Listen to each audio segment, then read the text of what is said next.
So this morning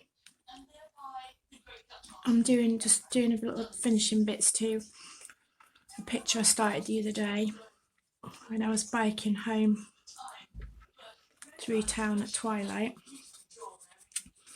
and there's a new bridge going over the Haven, the Freshney, I'm never sure which one it is, with the new bridge going over it. And I really liked the way that the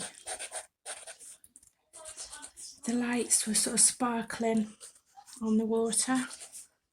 And when I got home, I realised that during the winter in January,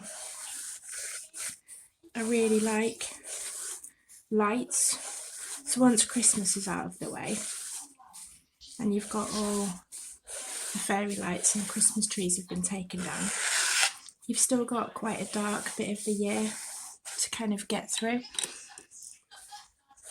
but we still have lots of lights. And it reminded me, because I've been reading and sort of watching an awful lot about Van Gogh recently, of some of the paintings that he did, where he was really taken up with the idea of lights, particularly artificial lighting, because it was such a new thing at the time. So gaslighting was quite a new phenomenon. We're used to walking through our streets and everything being lit up, but it was quite new to him and his generation. But it doesn't mean we can't still be quite fascinated, particularly at this time of year when we've had some really clear skies. We've had some absolutely lovely, amazing sunsets with some phenomenal colours in them.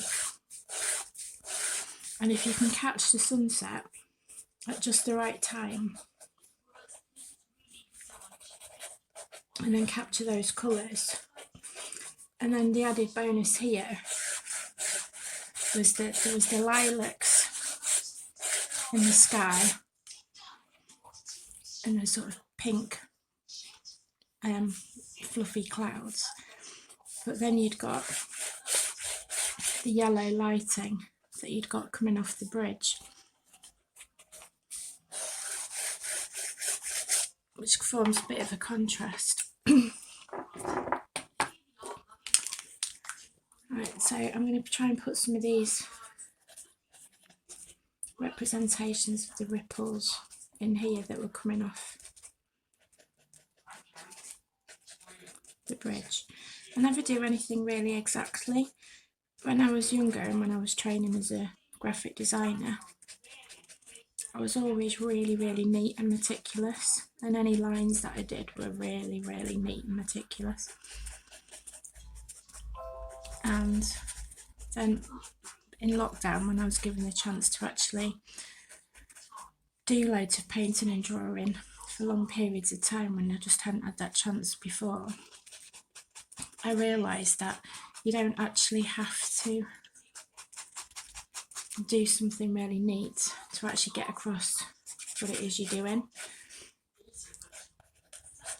You're just trying to get across maybe the impression of what something looks like.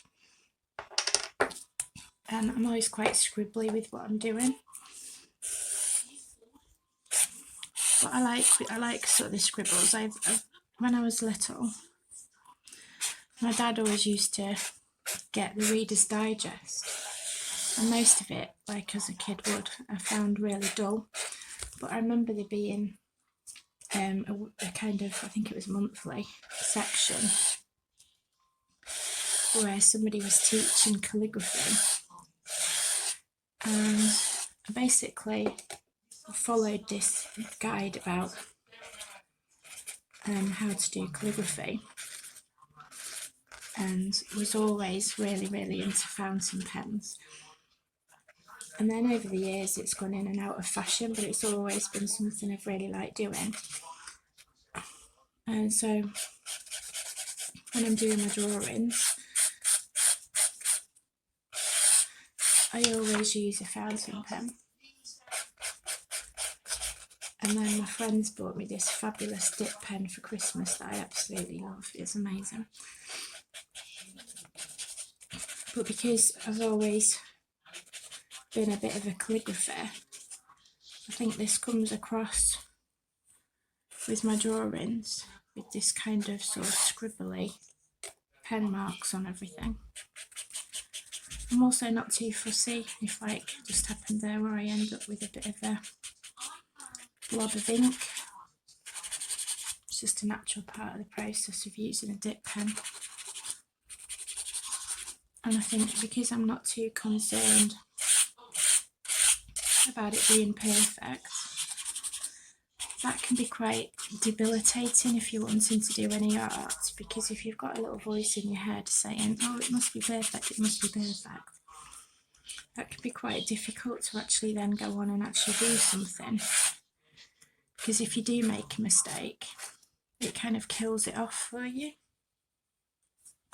Whereas if you just make a mistake and accept, yeah, you've made a bit of a mistake, you can sort it out, it means you can carry on.